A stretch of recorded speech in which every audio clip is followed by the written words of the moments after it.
Patuloy na nagbibigay serbisyo, pag-asa at saya. GMA Regional TV, kapuso ng bawat Pilipino.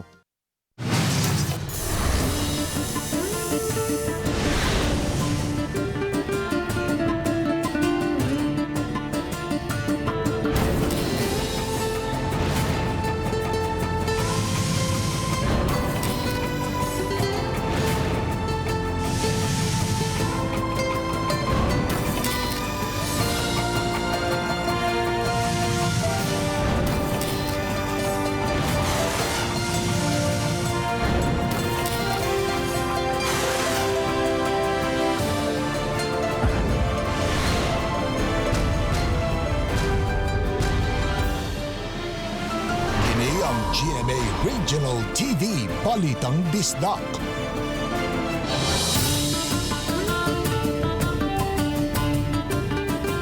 Mayong hapon, kini inyong GMA Regional TV Balitang Bisdak. Ang bugtong kasaligan, kasandigan o karangpan sa mga Bisaya. Ako si Bobby Nalsal. Nga maghatod sa labing dako og mga nagunang balita nga mahinungdanon sa Central ug Eastern Visayas. Ako si Alan Domingo. Ako si Cecil Kibod Castro, live si GMA Complex sa Dakbayan sa Cebu. Pipila ka mga gipangbakwit sa Barangay Biga, Dakbayan, Toledo, nanawagan og tawang samtang search and retrieval operation bisan sa panagsang pag-uwan-uwan nagpadayon. Moabot sa 2,000 ka mga tao ang ipabakwit nga nasulod sa 500-meter radius sa dapit ni nahitabo ang landslide. Sa kalisod sa ilang kahimtang sa evacuation center, ang uban kanila napugos pagpauli aron dili mga basa sa uwan. Kini ang live report ni Femari Dumabok. Fem?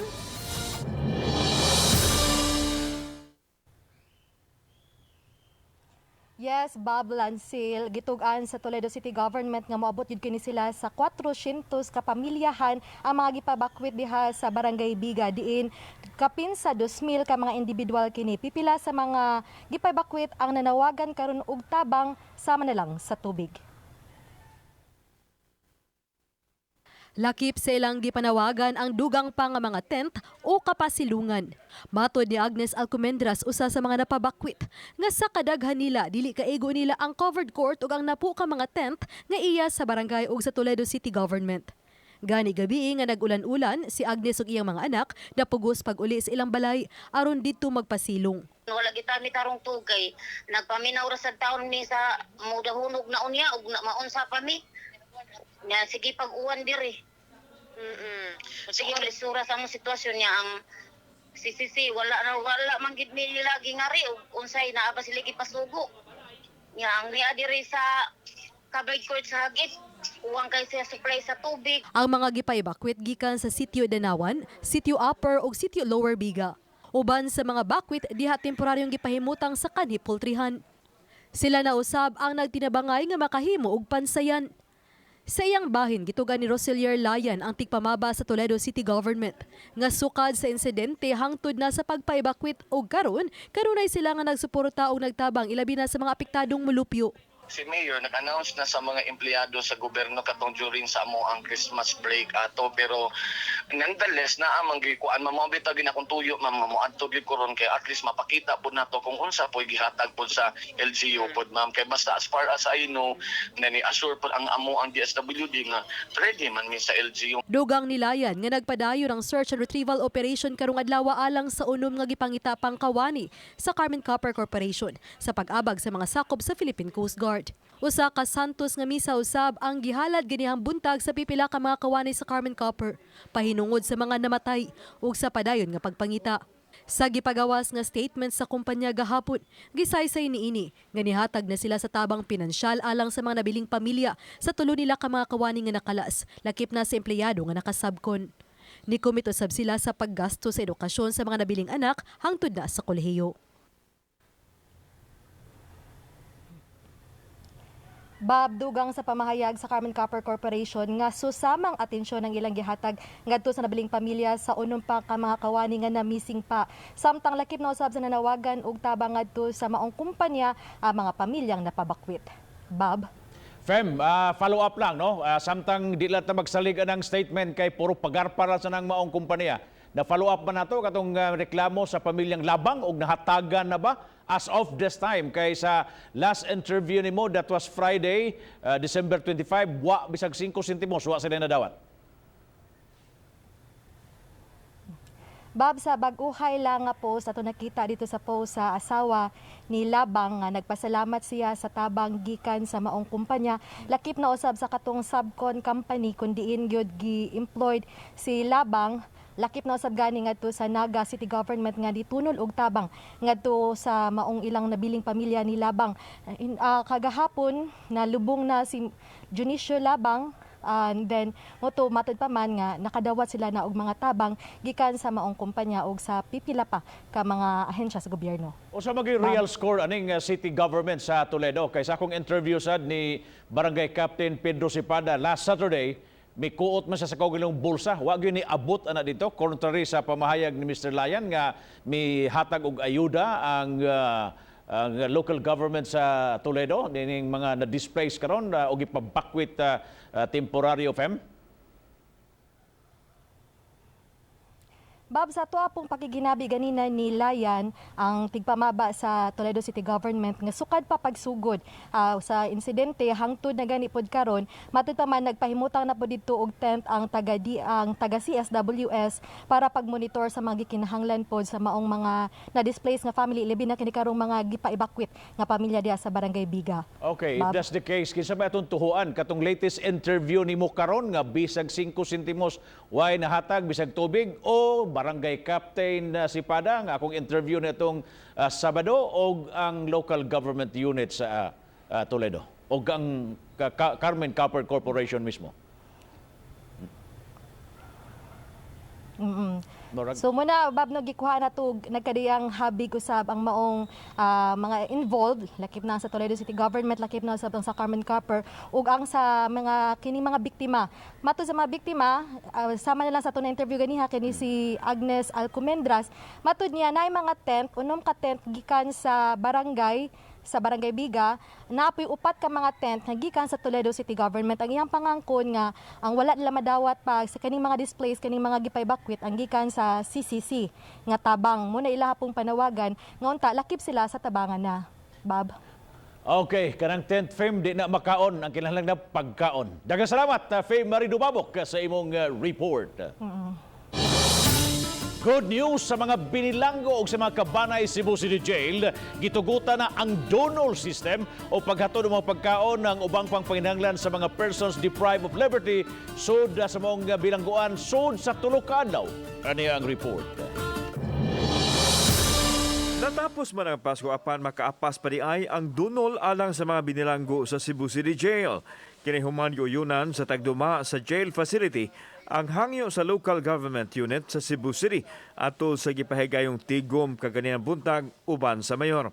Sugod ugma hangtod sa Disyembre 31 mamahimo nang makadunol silang pagkaon o ubang panginhanglan ang mga tagtungod ngadto sa mga PDL. Himuon kini alas 8 sa buntag hangtod sa alas 3 sa hapon diha sa Fuente Osmeña Circle.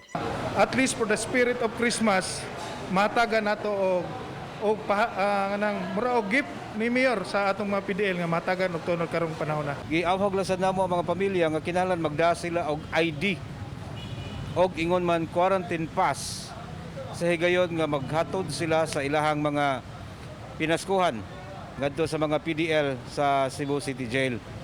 So ang no ID, no quarantine pass, no entry. Samtang ipaniguro sa LGU ug mga otoridad nga mamintinar ang minimum health protocol atol sa dunol. Ang mga personnel sa BJMP mudawat sa mga dunol ug mupatuman sila og sistema aron masiguro nga luwas gikan sa contamination sa COVID ang mga pagkaon ug ang mga butang nga ilang dawaton sa dili pa maabot sa mga binilanggo. Kami sa BJMP sa searching sa tanang mga tunnel, then sa paghatod sa tunnel ngadto sa atong facility, ang PNP mao gyapon pagpatuman sa health protocol sa mga identification kinsay na mga quarantine pass.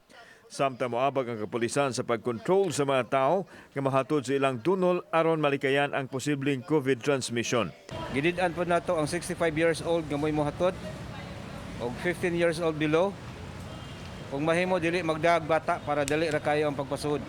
Niadtong Abril, unang gipatuman ang dunol system sa mga PDL dihang ni grabe ang kaso sa COVID apan hingpit kini gipahunong human adunay mga PDL nga nagpositibo sa virus.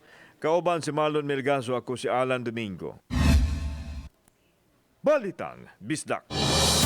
Yapod-apod na ang financial assistance alang sa mga nasunugan sa Barangay Luok, Mandawi City. Samtang giawhag ang mga nabiktima sunog nga moumol og kahugpungan aron makapadangat sa ilang hiniusang yango-ngo og panginahanglan. Ang report ni Nico Serino. 52 ka pamilya nga taga Sitio Superior, Barangay Luok ang nakadawat sa hinabang pinansyal gikan sa dakbayan. Gikalipay sa mga residente ang abag nga ilang nadawat aron sila makatukod pagbalik sa ilang mga balay human sa sunog ni atong Disyembre 6. Nagpasko nga walay Pinoy-anan ang moabot 600 ka mga individual. Itukod og bay, sir. Kay mo maging importante ang balay.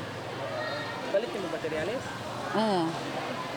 Ipalit og kanang mga kahoy sin para makatukod og sugod. 10,000 ang totally damaged houses. 5,000 ang partially og renters or sharer or kana mga extended families, and ang mga boarders o lodgers 2,500 pesos. Samtang matud sa kapitan, ang ubang mga residente anam-anam na nga nagsugod pagtukod pagbalik sa ilang mga Pinoy-anan. Ato silang gikuan nga muangyo sila kanami sila yung mga butang atong gigamit ang atong sakyanan sa barangay mo atong gihakop para pagdoong sa ilang puyanan.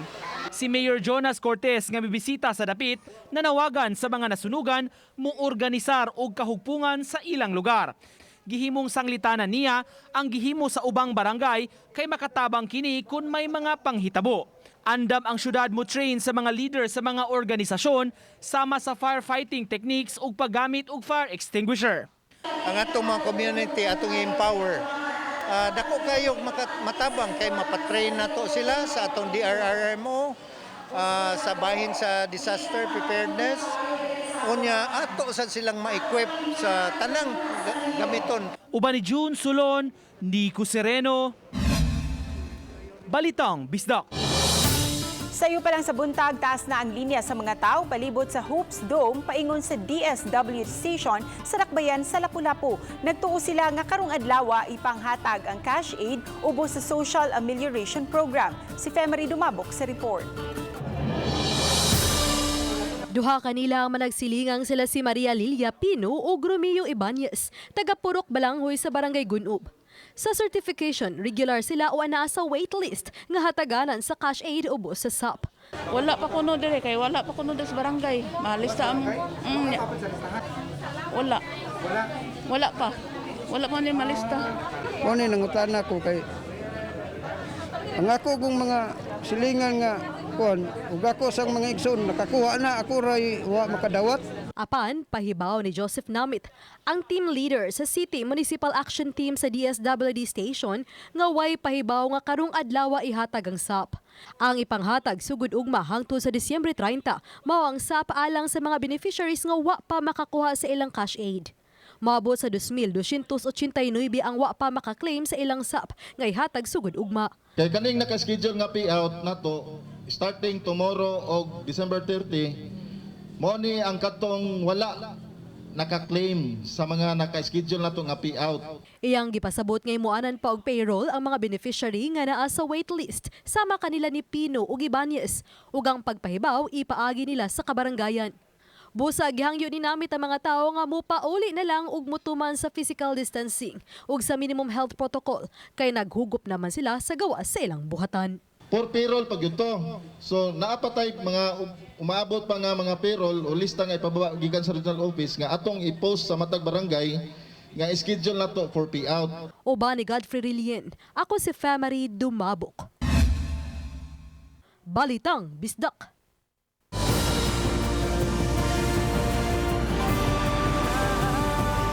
Kini ang GMA Regional TV Balitang Bisdak.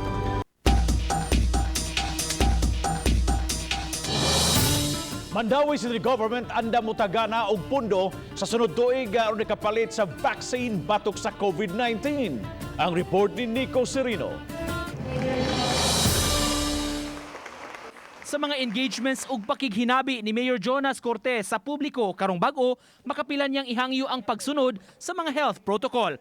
Matud sa mayor, personal kaniya ang issue, labi na nga duha sa iyang mga igsuon na taptan og COVID-19 ug namatay. Ang usa kanila facility acquired. Mao nga pabalik-balik man apan gusto niya nga mutuman gyud ang katawhan sa mga lagda aron kalikayan nga matakbuyan sa sakit. Ang ikaupat, nako maguwang babay ug ang ikalima kay 14 mamikbok man nagsuon. Pagsuod niya sa ospital, dili siya, negative siya. In other words, didto nakuha ang virus sa ospital. Gihangop ni Cortez nga sud sa pipila ka adlaw nag 0 new cases ang Mandawi. Apan di gyud kuno gihapon ang ayan nga mokumpiyansa. Usa sa una niyang gisupak ang posibilidad sa face-to-face classes kay matud pa di pa andam niini ang Mandawi. Samtang gibutyag ni Cortez, andam ang syudad mugahin og pondo aron ipalit og COVID-19 vaccine sunod tuig. Susihon pa ang panudlanan apan posible nga magpa-realign sa budget kung gikinahanglan. Makig-alayon pa hinuon sila sa national government kabahin niini. Naagyod if necessity calls, dili ta mo magduha-duha, no? Pero if the national maka-provide ang national government labing maayo. But usbo na ko, prioridad na to ang panglawas sa mga matag Mandawihanon. Uban ni June Solon, Nico Sereno, Balitang Bisdak. Mga sakop sa Cebu City Police Office gipaubos sa random drug testing. Kabahin kini sa tinguha sa PNP nga malimpyuhan ang organisasyon gikan sa mga badlungon nga sakop. Ano ang report? 85 ka mga pulis gikan sa nagkariyang buhatan sa Cebu City Police Office ang mipaubos sa random drug test. Buntag pa lang naglinya na ang mga men and women sa Cebu City Police Office alang sa proseso. Tinguha nining programa nga mapatuman ang internal cleansing sa organisasyon. As part of our internal cleansing to make sure that wala sila'y mugamit or ma-involve sa drugas. So this is part ng ang kinahanglan ang atuang tanang personnel mo undergo og drug testing. Suma ni Police Colonel Wilbert Parilla, Deputy City Director for Operation, nga kadtong magpositibo sa paggamit sa illegal drugs mag-atubang og bugat nga silot. Gawas nga mag-atubang og kaso matangtang pagkini sa serbisyo. Sa mga nahaunang drug test, adunay usa ka pulis ang nagpositibo sa illegal drugs. Nagatubang na kini kaso og posibleng pagkatangtang sa serbisyo. They will be dismissed from the service. Taliwa sa isyong nalambigitan sa PNP organization padayon kuno ang ilang pagpaningkamot pagsilhig sa mga sakop nga magpintal og bati sa organisasyon. Kauban si Marlon Melgaso, ako si Alan Domingo. Balitang Bisdak. Sugod ugma gikatakdang mahatag na ngadto sa mga senior citizens o persons with disabilities sa dakbayan sa Talisay ang ilang katapusang financial assistance ning tuiga. Kaganihang buntag giasikaso na sa City Treasurer's Office ang pag-withdraw sa gahin alang sa maong katuyuan. Matud ni Emma Makuto nga 20.2 million pesos ang gigahin alang sa kapin 13,000 ka mga senior citizens ug 3.5 million pesos alang sa kapin 2,000 ka mga PWD sa syudad sa Talisay. Diretsong ihatag kini sa matag barangay aron sila na ang muapod-apod sa di pa matapos ning tuiga. Schedule mi pagpanghatag karon gitsikehan nato ang withdrawal sa senior citizen o sa PWD. Gischedule mo pag hopefully makuha na ang kwarta karong hapon by tomorrow. Gibuksan karong hapon, karong mga orasa, ang unang tulukan dana sa bagong Cebu City Medical Center CCMC Building. Kiniisip pa pagtuman sa niunang saad sa lokal nga kagamhanan nga maabrihan o magamit na ang maong third floor nining tuiga. Una nang naapektuhan ang pagtapos sa napo kaandarang edibisyo tungod sa COVID-19 pandemic. Gipasalig sa city government nga luwas ang paggamit sa tulo ka andanang building samtang ipalain usab ang pagtrabaho sa kinatibuk ang edifisyo.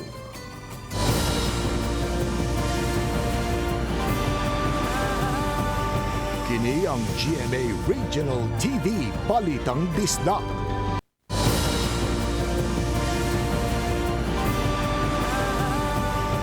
Kini ang GMA Regional TV Balitang Bisdak.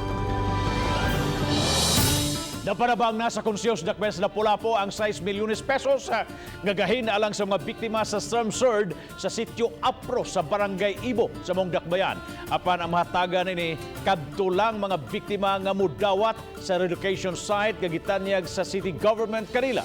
Si Nico Serino sa report.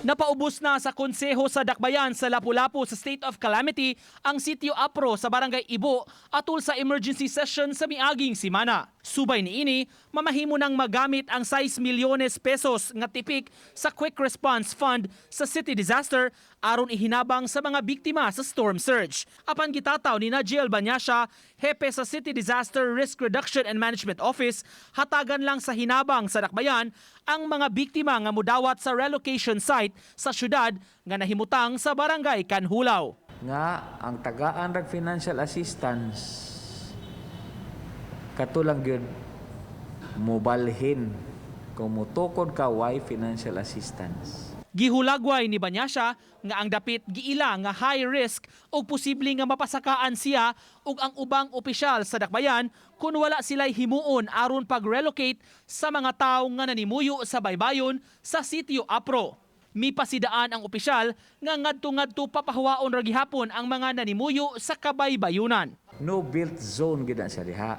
Ang mayor sad ningon nga no built zone. No, one of these days, demolition. Uban ni Godfrey Relien, Nico Sereno, Balitang Bisdak. Duha ka malaghigala nga nangaligo og dagat ni atong Pasko patay human malumos. Nakita ang naglutaw sa dagat sa Barangay Campuyo, Manhuyod, Negros Oriental ni atong adlaw Sabado, Disyembre 26 si Junmar Dagle, 20 anyos, pasado alas 2 sa hapon sa samang adlaw. Napalgan ang patayng lawa sa iyang amigo nga si Samjon Lara, 20 anyos. Matod sa kapulisan, ang duha kuyog ang lain pa nilang amigo nga si Jay Aki. Nagsabot nga mga ligo aron sa pagsaulog sa Pasko. Samtang naligo na dakinas matod pa si Samjon ug gisuwayan sa pagtabang sa duha. Apan nadakinas usab si Junmar. Daling nangayo og tabang si Jay apan wa dayon makit-i ang duha atol sa rescue operation nga gipahigayon. Karon ang katapusang duha ka adlaw alang sa mga talisaynon nga gustong mopahimo sa 20% discount sa ilang buluhisan sa real property tax. Apan City Treasurer mihangyo sa mayor ug sa konseho nga lugwayan pa ang tanyag. Kini ang report ni Femery Dumabo. Ning adlaw padayong taas ang linya sa mga buot pang muapas pagbayad sa ilang mga buhis ilabi na sa real property tax. Ganang uban bisan kung nagulan-ulan, wa panumbalinga og naglinya din hiduol sa City Hall Plaza. Matod ni Emma Makoto, talisay City Treasurer, nga aron ma-accommodate sila, nag-overtime ang mga kawani sa ingon mapadali pag-compute ang mga bayranan sa mga buot mubayad. Unya tawagan lang ang mga mahimo na makabayad, aron lang gyud mapasunod pa ang social distancing diha sa mga mubayad. Gani nihangyo na si Makoto kan talisay City Mayor Samsam Gulias ug sa konseho nga lugwayan pa ang paghatag sa diskwento hangtod sa Enero 31. Nag-apas na sila sa 20%. Di magud maapas na nato ang pagdawat sa ilang mga bayad. Mao na nga nihangyo ta ni Mayor nga si Mayor mo request sa council by more resolution to extend the 20% discount. Request sa mga taxpayer nga mo-extend lang tatatungod. Gusto sila ma-avail sa 20% pero ningali ang ilang ipaabot nga kwarta wala pa maabot or kuwang pa ilang money. Gikinahanglan nga mopalabang ang konseho ug usa ka resolusyon una kini mapatuman. Samtang gipangadama na usab nila ang pagdagsa sa mga mag-renew sa ilang business permit sugod Lunes sunod simana. Renewal of business permit naka-request na ta nga until March 31 ang pagbayad without penalty. Kay nakita nato basin og kuan ba kay ang daghang kay tawo ba nya wag ta nga atong social distancing with 100 yung katawo atong i-cater nya haron dili kay sila magsamok nagi social distancing kanang 100 katawo moro na siya to accommodate for that day nya the following day said 100 na sad. Uban ni Cleofer Lumayag, ako si Femery Dumabok. Balitang Bisdak. Pagmonitor sa mga tao nga gikan sa mga dapit nga dunay bakaso sa bag-ong variant sa COVID-19 pahugtan sa dakbayan sa Sugbo. Kini ang unod sa resolution nga idusuon niya ni Konsel Dave Tumulak sa konseho sa ilang sesyon karong Miyerkules. Suma sa konsehal nga dili na ngayong huwaton pa nga iban ang mao mga tao nga gikan sa mga nasod nga dunay mutation sa virus kun dili mohimo na karon silang pamaagi aron masuta kung si kinsa ang posibleng magdaan ini. Ang panagtambayayong sa katawhan o sa mga ahensya sa gobyerno, lakip na ang DOH, BID, LGU o ubang ahensya mo'y angayang paligunon sa pagkakaroon. Ug hugot lang ang atong pagbantay sa atong mga tugpahanan, makontrolar na to ang pagsud simbako lang niining bagong variant sa COVID-19.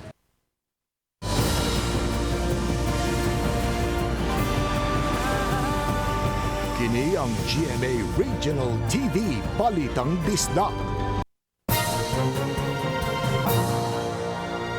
Kini ato ang latest weather update karong adlaw Lunes, December 28, 2020. Doon na kita'y tulo ka low pressure area nga gibantayan karon. Ang duha niini ana sulod sa Philippine Area of Responsibility ug ang usa ana pagawas sa ato ang Philippine Area of Responsibility. Ang una nga low pressure area kining naa sa Luzon, kini anaa sa gilayon nga 115 kilometers north-northeast sa Kasiguran, Aurora. Ang ikaduha nga low pressure area kining naa sa West Philippine Sea, kini anaa sa gilayon nga 250 kilometers west-northwest sa Puerto Princesa City, Palawan. Samtang lain nga low pressure area nga naapagawas sa Philippine Area of Responsibility, sigpatan sa gilayon nga 1,500 kilometers silangan nga bahin sa Mindanao. Ang maong LPA posibleng makasulod sa ato ang PAR within the next 36 hours o ubos ang tsansa ni ini nga mamahimong usa ka bagyo within that period. Og sa ato ang forecast sa mosunod na 24 oras, ang Metro Cebu pinagid ang ketibuk ang bahin sa Kabisayaan, makasinati gid sa pagkamadag-umon sa kalangitan ug dunay mga katag-katag ng mga pag-ulan ug mga pagpanugdog ug kilat. Para sa dugang update, bisitaha mo ang website. Dinhi lang kutob gikan diri sa Mactan sa buhatan sa Pag-asa Visayas DOST. Kini si Mio Aguirre og mayong adlaw. Alerto karon ang Talisay City Disaster Risk Reduction and Management Team tungod sa nating uwanon nga panahon na pipila ka mga dapit sa dakbayan nga giilang nga landslide prone area ang gibantayan. Ang report ni Marie Dumabok. Sukad gabi na sinati ang hinay nga pag-ulan sa pipila ka bahin sa Sugbo. Hinundi man baluro ng kadagatan sa dakbayan sa Talisay o wala ra usab nakasakan tubig sa sapa. Apan mas alerto karon ng Talisay City Disaster Risk Reduction Management Team. Si Alvin Santillana, Pangulo sa TCDRRMO, ni pahimangno sa kabarangayan ug sa mga ginikanan nga ditugutan ng mga anak maligo sa sapa. Hazard related aning kuan ulan-ulan nato is will brought landslide, flooding, no? And then sahay na siya lightning, mga kanang ginikanan dili nila tugutan nila ang mga anak nga magligog ulan kay basinyag maigo na sila kilat. Samtang kanunay usab nilang gimonitor ang mga lugar nga landslide prone. Ilabi na sa barangay Manipis nga sagad mahitabo ang ginagmay nga pagdahili sa mga bato ug yuta. Now diri pod sa ato ang Manipis Road, it's up to you na sa public nga you be cautious when you pass by, and then if ever ganit taas pa yung oras pagbiyahe, why not take the Naga-Uling route? Hinungaw man sa low pressure area ug easterlies ang nakapauwan sa Kabisayan apan lakip sa naka-alerto ang nagkadang ahensya sa gobyerno. Uban ni Cleofer Lumayag, ako si Marie Dumabok. Balitang Bisdak. Ban sa pagbaligya og mga pabuto sa Mandawi City magpabilin. Pipila ka tuig nang walay gitugutan makabaligya og mga pabuto sa syudad aron magpabiling luwas ang tanang Mandawihanon. Hinumduman pipila ka tuig ang nakalabay may disgrasya nga nahitabo sa baligyaanan og firecracker sa dakbayan. Sukad niadto gidili na ang pagpamaligya nini sa Mandawi. Gawas lang hinuon sa mga fireworks nga may namaligya sa pipila ka mall. Si Mayor Jonas Cortez gustong magpabilin ang ban sa syudad. Padayon karon ang monitoring sa Emergency Operations Center sa Dakbayan sa Lapu-Lapu sa resulta sa pagdasok sa mga tao nga nanimba atol sa Misa de Gallo. Matod ni Najel Banasya, Crisis Manager nga nakatala sila og usa ka bag-ong kaso sa COVID-19 kagahapong adlaw.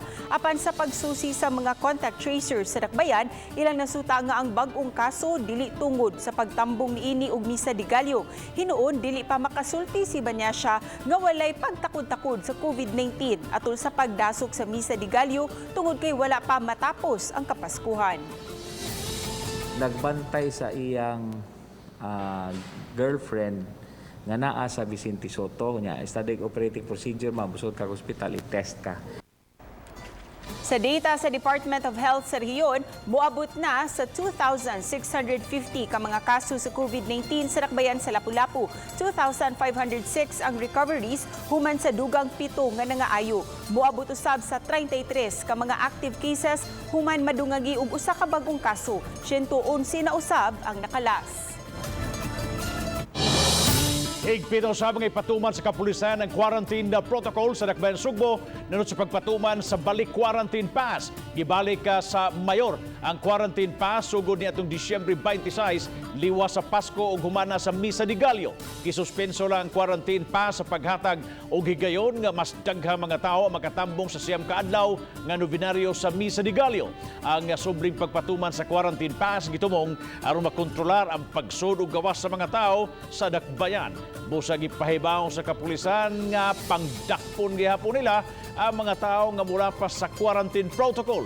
Apil nini ang ad-even scheme sa Q-Pass o ang curfew sa dakbayan nga original nga nalatid sa executive order sa mayor. 22 kabag-ong mga kaso sa COVID-19 sa Dumaguete City Police Office. Suma sa Provincial Health Office ang 22 ka detainees. Gidakda na untang ibalhin ngadto sa Dumaguete City District Jail sa Bureau of Jail Management and Penology. Isip kabahin sa rekisito sa VJMP alang sa mga PDL nga ibalhin sa giduma nilang jail facility. Gipaubos una sila sa swab test.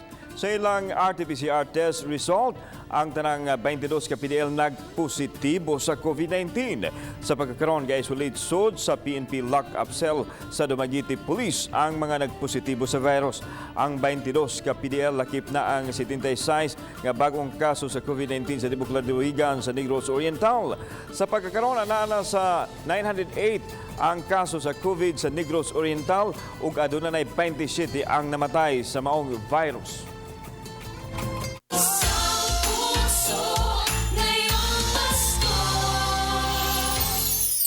Makahatag og kasadya bisan gamay na lang kung musuroy ka sa kadalanan sa lalawigan sa Sikihor. Dili kaayo nimo mabatyagan ang mga dayan-dayan sa Pasko tungod sa pandemya. Halos walay mga parol nga makita lahi sa mga nakalabayng Pasko.